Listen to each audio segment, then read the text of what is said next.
Today I want to continue our exploration and conversation about internal dialogue.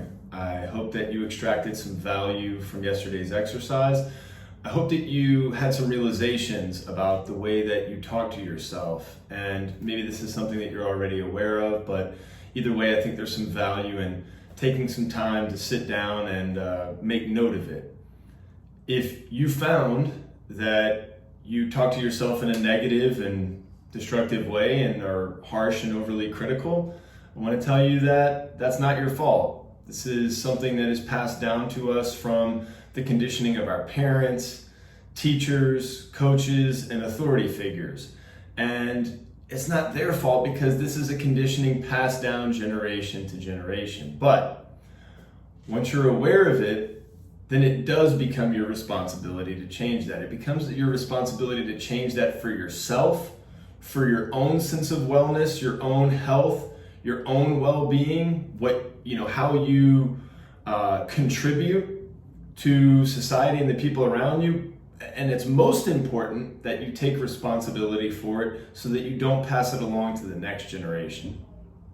Now, this is something that I've worked on myself to improve myself and my decision making and overcome the things that are holding me in place or that have held me in place that stop me from moving forward to realizing the vision that I have for myself and the things that I want to accomplish and the things that I want to experience, and I want that for you.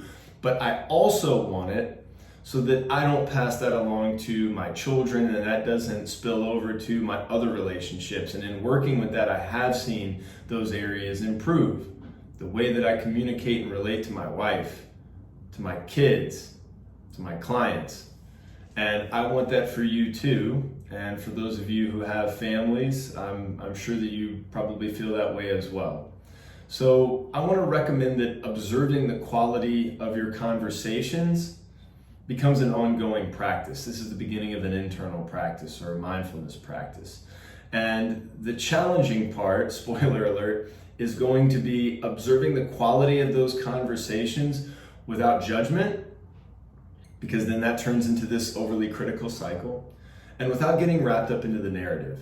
And what I mean is that internal dialogue is an illusion. It is not an accurate depiction of reality. It is what that conditioning is telling you about how to react to what is, to reality. But if you believe it and get wrapped up into it, and you have these low quality conversations with yourself, then it does manifest itself as behaviors, as thought patterns that become habitual behaviors and decisions. So if you have low quality internal dialogue, that is an illusion. It will ultimately become a reality in the way that you move through your day, making decisions and what your behaviors are, and how you either react or respond to the way that life presents itself to you, to the challenges that you have to overcome, to obstacles, to opportunities, how you view everything. If you tell yourself that you're a fuck up, you're gonna fuck up. If you give yourself a backdoor excuse, you'll walk through it every time eventually. If the voice in your head reinforces that despite the fact that you're seeing progress and feeling positive right now, this is only a short-term thing that you will eventually sabotage, 100% you will ultimately sabotage it because your mind will you will find ways to make that conversation become true. So when we observe negative self-talk and we observe that dialogue, we first know that it's an illusion, it's not true. We don't judge it and get caught up into the narrative, but we do course correct. And the way that the way that I want you to course correct is to move forward in the knowledge that it's not true, but then to find and focus on the evidence that you have of times in which you weren't a fuck up. You didn't take the easy way out. You didn't, you weren't weak. And these things are present throughout your life if you'll look for them.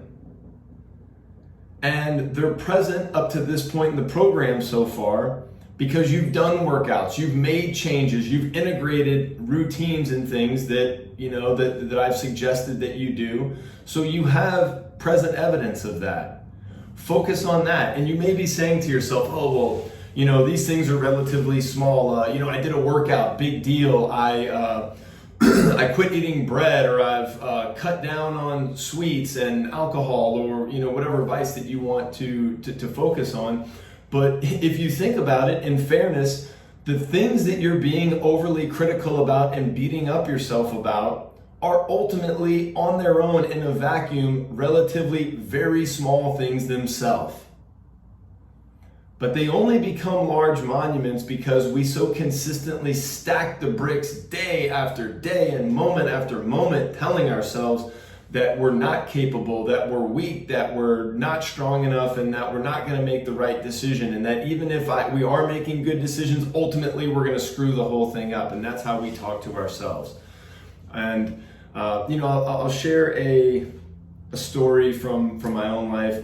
I played basketball, or I played sports, and primarily basketball was my main sport my whole life, from like first grade and into college. And I only ever had one coach who I remember who stands out, who motivated me through positivity, through building me up. He did it in 3 ways. Number 1, he was present for me. He was there. He was freaking engaged.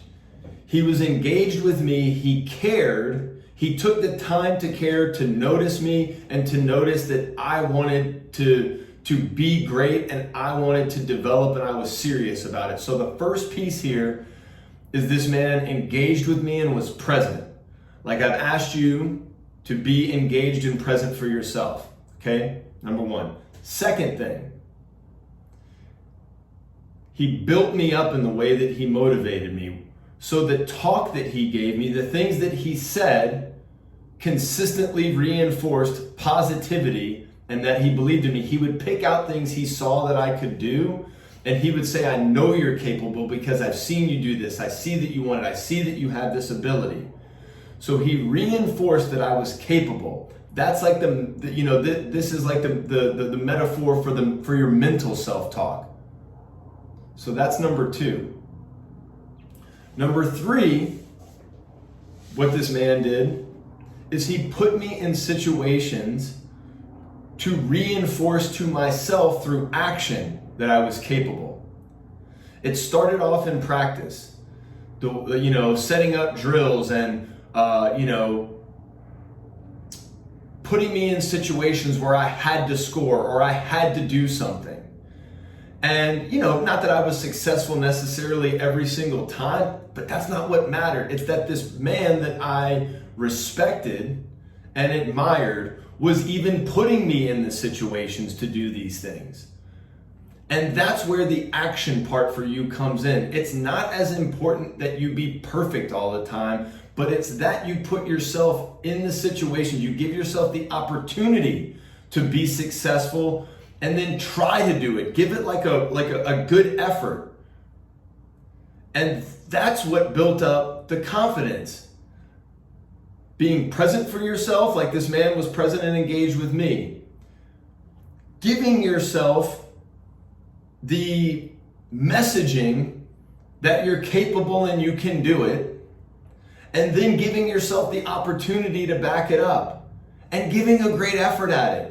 And even if you're only successful 70, 80% of the time, that's still a lot of success that then you can become the foundation of future better decision making and behavior and a greater sense of confidence that will elevate the mental conversation, the internal dialogue, which then becomes this circle that builds on itself. Because now you've elevated the quality of the conversation. Now you think you're capable of more. You believe it more. You give yourself more opportunities to crush it which then gives you more confidence, which then elevates the quality of the conversation, which then gives you more belief and expands what you think you're capable of. And then you give yourself an opportunity to do it, and you do it again, and you have some success, and you actually just appreciate the fact that you're going for it and you're giving yourselves the opportunity, rather than talking shit about yourself and telling yourself you can't do it, so you don't even want to approach it. So then it elevates the conversation a little more,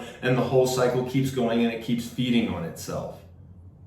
It's a positive feedback loop that keeps feeding on itself. Let me tell you something, is that in the one summer I played for this man, I played better than I had ever played in my life.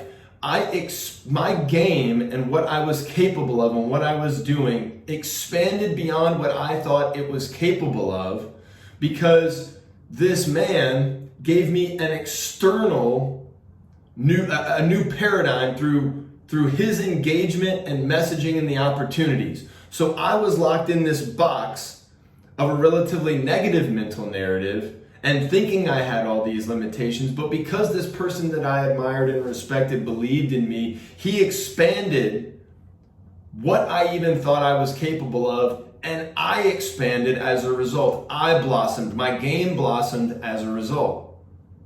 And the same thing will happen with you. I can be that for you to some degree. I'm giving you permission to do this, and I'm telling you that this is not something that is unique to me. This is the human experience. If you expand what you think you're capable of and elevate the internal dialogue, you will see that manifest itself in reality in your decision making and your behaviors. It's gonna happen because it's gotta happen, because that's the nature of things.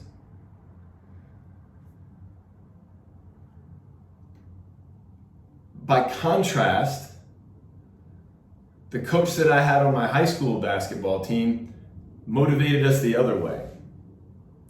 He tried to motivate us to work harder by telling us consistently that we were not capable or as capable as our opponents, that we were not as athletic, that we were not as skilled, that we were not as gifted, that we were weaker, that we were inherently less disciplined and lazier. And so that was the reason that we needed to work harder and work through all this stuff. Do you see the difference? My coach that I loved on my summer team told me he motivated me to work harder by presenting that I was capable of more than I thought, and I was capable of realizing everything I wanted to accomplish if I just did the work. He was coming at it from a place of strength. You are strong enough and capable enough to do this if you allow yourself to do it, give yourselves the opportunity to do it, and go for it. My high school coach was saying the reason that you need to work hard is because you're not good enough. You need to work harder because you're a piece of shit and you're not capable. The other coach said you're incredibly capable and that's why you need to work hard. Which do you think is more motivating? In my life, I have worked hard to develop the optimism that I'm capable of something, and that is far more motivating than motivating myself by telling me that I'm not enough. Unfortunately, the latter is much more common. So the takeaways here are that the voice in your head is an illusion in respect that it's not an accurate portrayal of what you're actually capable of. But if you believe it, it does become what you're capable of.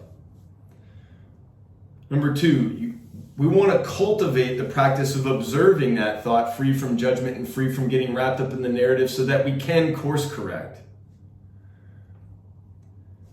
You want to focus, the next thing, you want to focus on the wins, the good decisions and the times that you overcame obstacles and temptation, the times that you were clutch, regardless of how small they are. Regardless if that's just that you didn't eat bread and you didn't have sweets and you didn't drink when you had the opportunity to, or you did do that workout. You did 50% of that workout even when you didn't want to. Or you woke up 30 minutes earlier so that you could do whatever it was you needed to do to attend to this program and attend to yourself. And you may say to yourself, man, that's really small. but so are the things that you're beating yourself up about and kicking your own ass about and breaking yourself down about. Those are all small things too. They've only become big because you've stacked them for so long. So, in summation, improving the quality of your internal dialogue is going to improve the quality of your behavior and therefore the quality of your experience. Don't overcook your meat or your approach. Much love.